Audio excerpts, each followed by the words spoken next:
Muy buenas noches, bienvenidos a Coordenadas.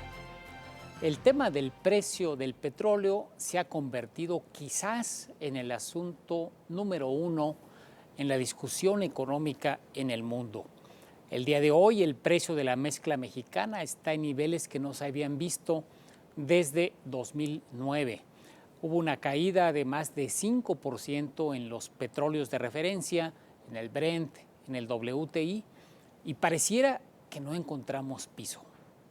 Para ayudarnos a entender qué es lo que está pasando en esta industria, nuevamente está con nosotros aquí en Coordenadas Luis Miguel Labardini, socio de la empresa Marcos y Asociados, una de las consultorías más connotadas, más profesionales en materia de la industria de los hidrocarburos. Luis Miguel, gracias por acompañarnos. Muy buenas noches. Buenas noches, gracias a ti, Enrique.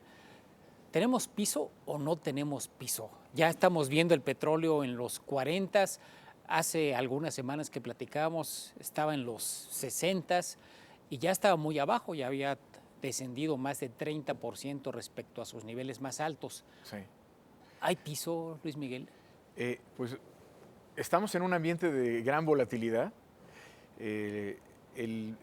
En este momento estamos en los crudos de referencia que tú mencionas, estamos en los niveles de 50, pero en las apuestas que hacen los mercados financieros para el comportamiento de estos crudos de referencia en los próximos días y en las próximas semanas, la expectativa es que el crudo caiga todavía más. Hay opciones que colocan el crudo ya a niveles de 20 o de 30 dólares el barril. No nos asustes. Sí, ahora, todo esto es producto de una volatilidad de corto plazo, ¿no? Es decir, yo estoy convencido de que esto es lo que en los mercados le llaman un overshooting. Es decir, está habiendo ya una tendencia exagerada de los mercados con respecto a cuál debe ser el precio de equilibrio del petróleo, ¿no? Y este overshooting tendrá una corrección de bastante corto plazo. De hecho, en el mediano y largo plazo, digamos, yo espero que en un año más o menos los precios recuperen, si no todo lo que han perdido en los últimos 2 meses, sí una parte de lo que se ha perdido, para llegar a un punto de equilibrio que sea, digamos, que sea aceptable para mantener un cierto nivel de producción a nivel mundial. La última vez que conversamos, Luis Miguel, hablábamos, digamos, de dos factores. Uno estructural, que tiene que ver con oferta y demanda de producción y demanda, consumo de los hidrocarburos, y otro que es de carácter especulativo, donde estaba envuelta la guerra de los productores árabes y de los productores de shale, los que denominábamos los shaleros. Los shaleros, ¿Persiste esta guerra entre estos dos grupos en el terreno especulativo, en los elementos de corto plazo de hoy día?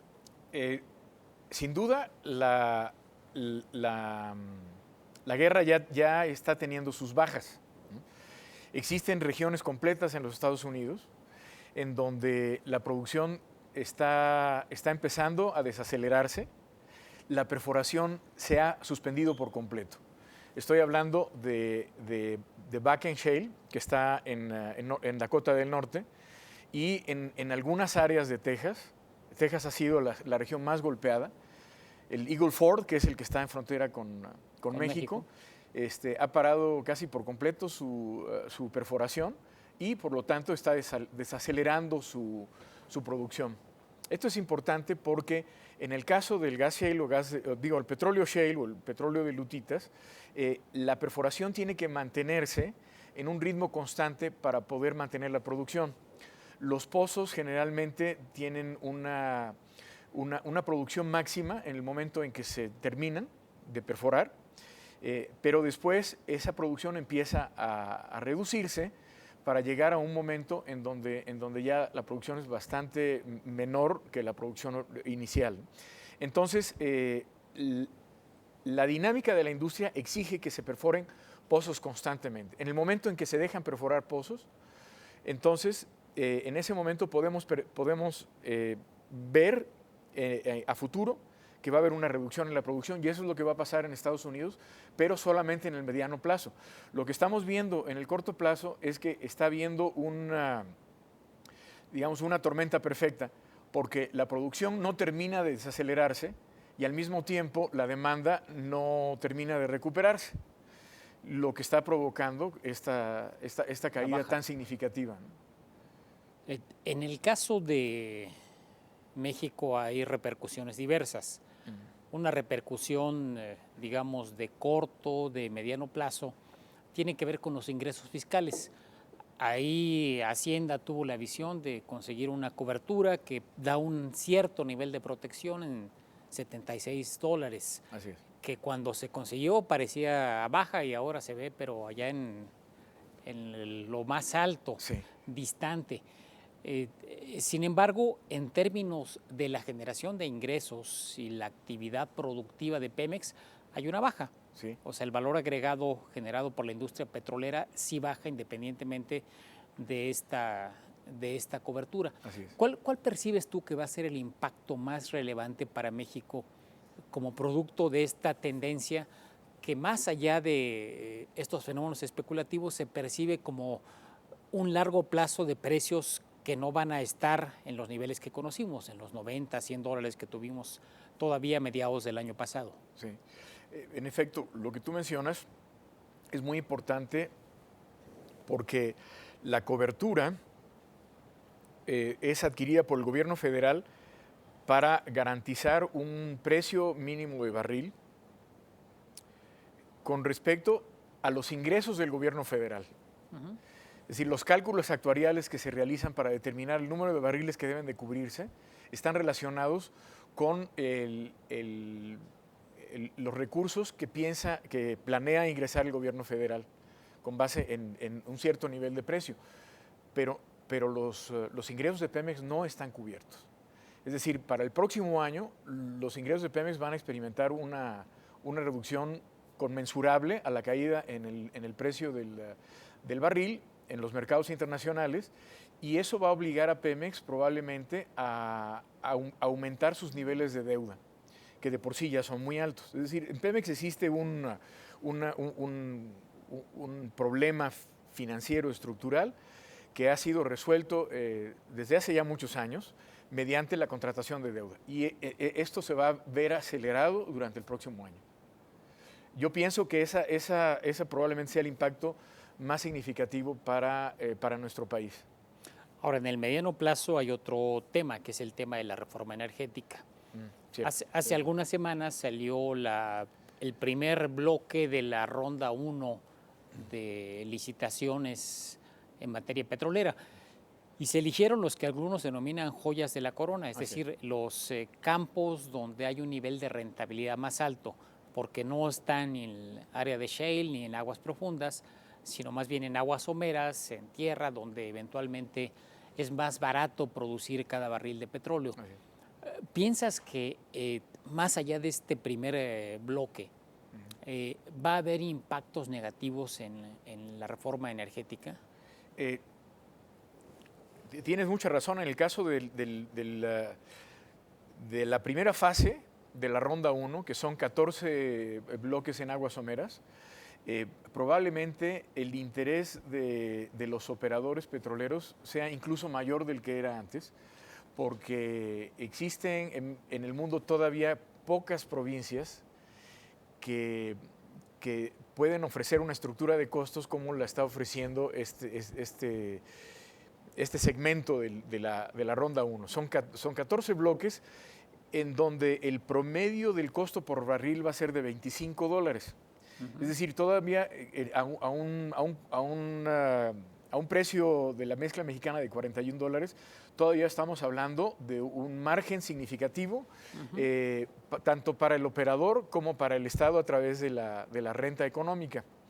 En el caso de los otros segmentos de la ronda 1, que son, si podemos ir por partes rápidamente, los campos de lutitas se ven afectados significativamente porque los condensados que que se producen junto con el gas natural son los que le agregan valor a un proyecto. Los que hacen rentable perforar. Los que hacen rentable un proyecto, porque el precio del gas actualmente es un precio significativamente bajo, en donde los márgenes son muy pequeños.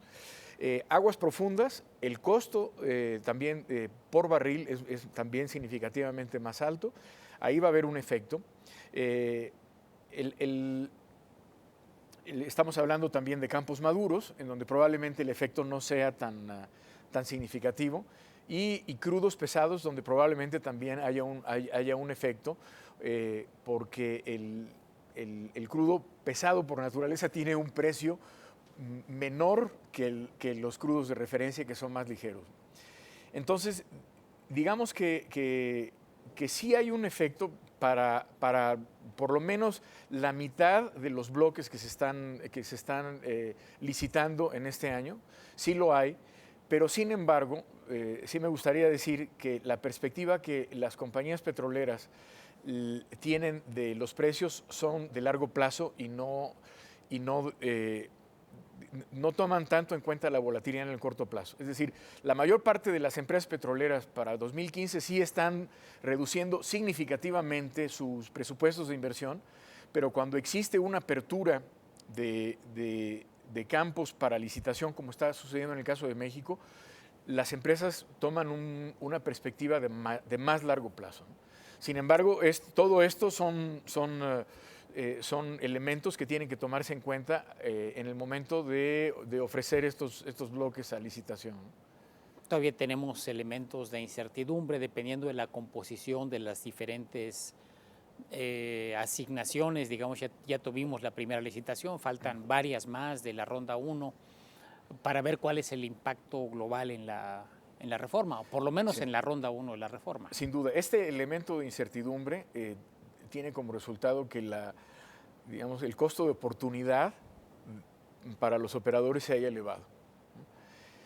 Y esta volatilidad sí va a afectar una parte importante de los bloques que pensaba la Comisión Nacional de Hidrocarburos licitar este año.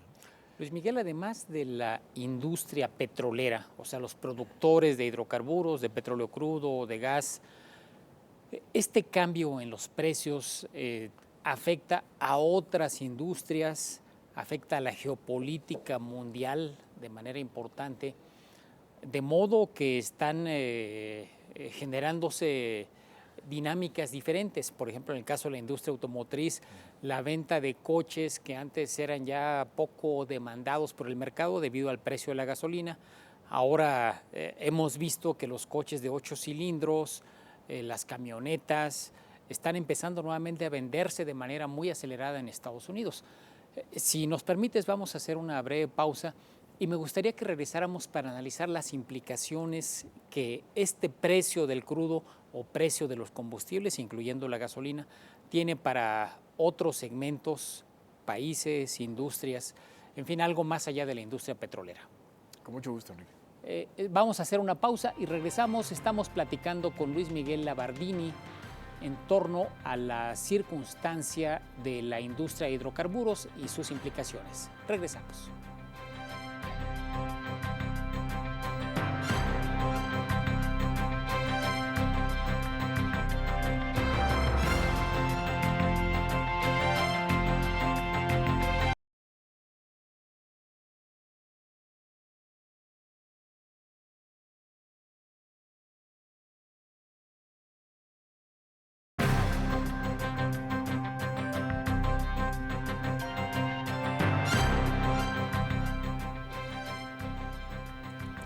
Regresamos, estamos en Coordenadas hablando sobre la situación de la industria petrolera y las implicaciones del bajo precio de los hidrocarburos.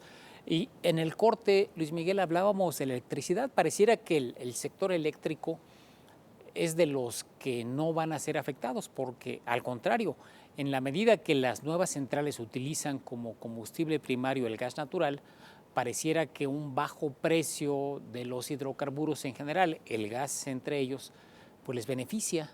¿Así lo ves o tenemos alguna otra implicación? el precio del gas natural depende también indirectamente de la oferta y demanda de los líquidos que vienen con el gas natural, porque esos se cotizan en relación con el precio del crudo.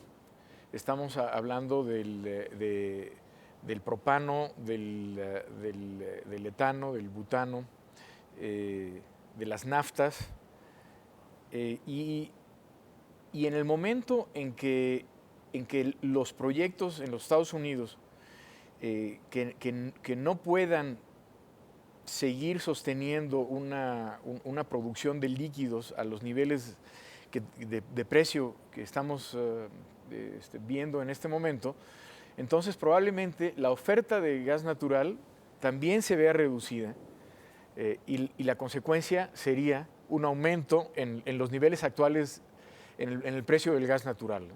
Esa es una posibilidad. Uno de los elementos que el presidente Peña señaló en su mensaje de Año Nuevo fue la baja en los precios de la electricidad, que mucho derivó de la baja justamente de los combustibles. ¿Quiere decir esto que nos describes, que si no persiste esta tendencia de bajos precios del gas, sino si el gas natural de América del Norte empieza a aumentar, va a ser más complicado tener en el mediano plazo una tendencia a la baja en los precios de la luz? Sin duda. Nosotros importamos aproximadamente una tercera parte de nuestras necesidades de gas natural y las importamos del mercado más barato del mundo, que es Estados Unidos. Si ese mercado empieza a experimentar un incremento en los precios, entonces ese incremento se va a ver reflejado también en los costos para generar electricidad, ¿no? Eso puede suceder en la medida en la que el precio del gas está ligado al precio del crudo. Ahora, una vez más, es importante el entender que estamos ante combustibles que experimentan una alta volatilidad y en este momento lo están experimentando. Entonces habrá que medir el impacto, digamos, en un plazo un poco más largo, en un año, año y medio, algo así, ¿no? Entre los combustibles que así sea de corto plazo han bajado mucho es la gasolina. La gasolina en Estados Unidos está ya a niveles de hace 4 o 5 años. Y esto ha motivado, lo decíamos antes del corte, el hecho de que los coches de alto consumo de combustibles, los coches grandes, las camionetas, empiecen otra vez a proliferar. Cuando antes eran los compactos, los subcompactos, los que estaban vendiéndose más. ¿Cómo visualizas este impacto, no solamente en la industria automotriz, utilizo esto como ilustración, sino en general en las industrias consumidoras de energéticos? Hay un impacto positivo para todos los consumidores de energía en el mundo, no solamente los Estados Unidos. Claro. Estados Unidos es productor, pero también es consumidor. Entonces, un bajo costo de los energéticos va a repercutir en un mejor desempeño de la economía de Estados Unidos en general. En ese sentido, las industrias mexicanas que exportan a los Estados Unidos, como son las de autopartes, se van a ver beneficiadas durante el próximo año. Las economías asiáticas, particularmente China, también van a experimentar una ventaja en virtud de que su economía va a sentir los beneficios, ¿no? de un menor precio. Hablabas hace un momento del efecto geopolítico que esto tiene, y sin duda son más los países productores que van a resentir los efectos negativos de la caída del precio, ¿no? ¿Cuáles verías? Rusia ya lo está experimentando. Más del 50% del presupuesto de Rusia se financia con recursos petroleros. Irán es otro país que tiene una gran vulnerabilidad frente al precio.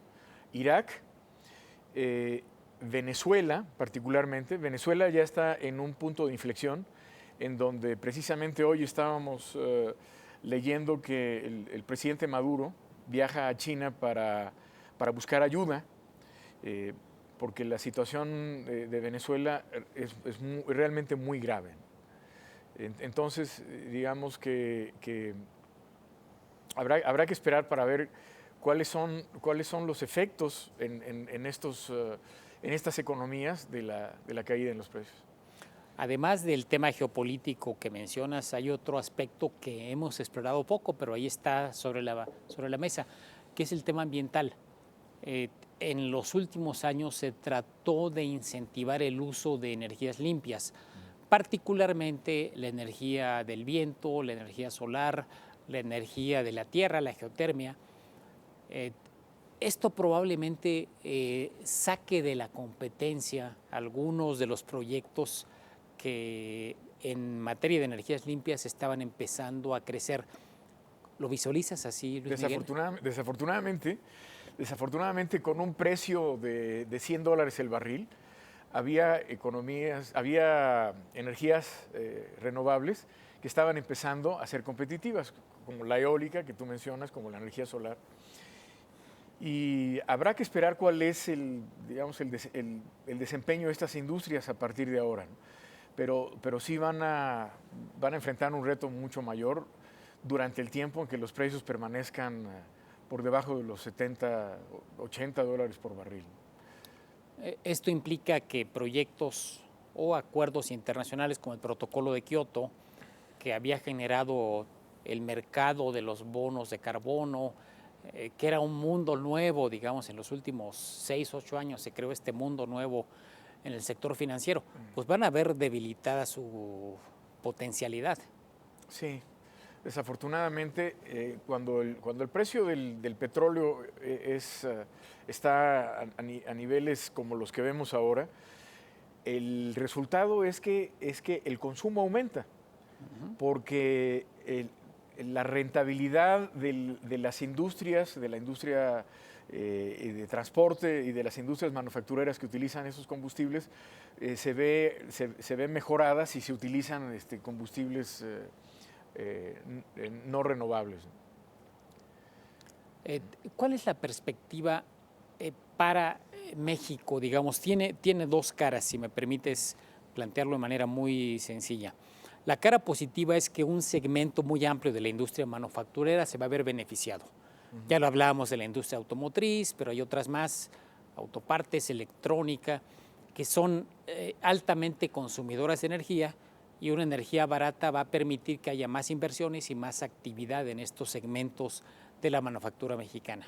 Y del otro lado tienes lo que ya hemos estado hablando en estos minutos, la industria petrolera con el efecto negativo que eventualmente puede tener. ¿Cuál es el saldo que podemos esperar de este doble efecto, Luis Miguel? Afortunadamente, para un país como México, el saldo puede ser, en el peor de los casos, neutro y muy probablemente positivo. A diferencia de países como Venezuela o países como Kuwait o incluso Arabia Saudita, México es un país que tiene una economía diversificada. Es decir, un porcentaje limitado de las exportaciones y del Producto Interno Bruto corresponde a la industria petrolera. De esa manera, México es un país que puede aprovechar las ventajas de un precio más bajo, mejorando la perspectiva económica y la perspectiva de crecimiento, mientras los precios del crudo se mantengan en estos niveles. Quien sí va a percibir estos efectos por la naturaleza de su situación financiera es Petróleos Mexicanos. Petróleos Mexicanos tiene en este momento un patrimonio que es el capital social, que es negativo en cerca de $20 mil millones. Y esto es porque a Petróleos Mexicanos no se le ha inyectado capital fresco, ni tampoco ha recibido,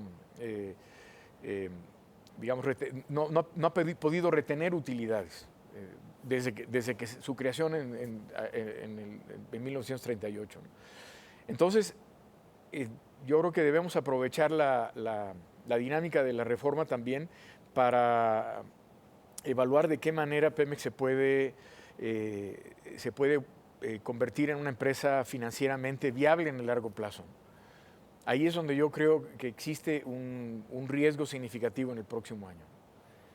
Si me permites traducirlo entonces, como mexicanos, como consumidores de petróleo, no hay que caer en pánico. Los niveles de crudo, pues que día con día estamos viendo que bajan y bajan, y como comentábamos al principio, parecen no encontrar piso, no son un motivo de alarma para la situación económica general del país.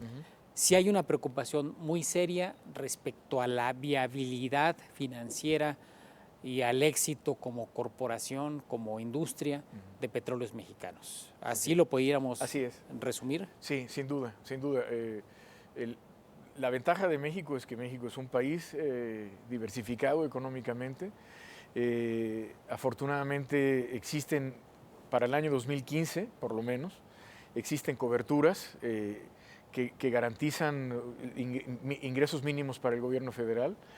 Es la situación financiera de Petróleos Mexicanos a la que hay que poner atención muy de cerca para encontrarle soluciones de largo plazo.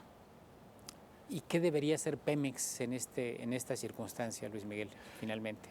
Pues mira, mi opinión a este respecto es que la única forma en que Pemex pudiera resolver su situación financiera es mediante una inyección de capital fresco. Y eso se puede hacer de dos maneras.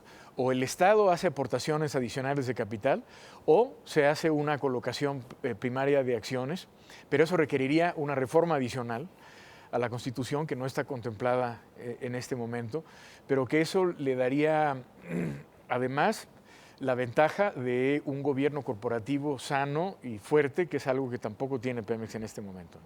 Pues un tema que va a ser muy polémico en este 2015.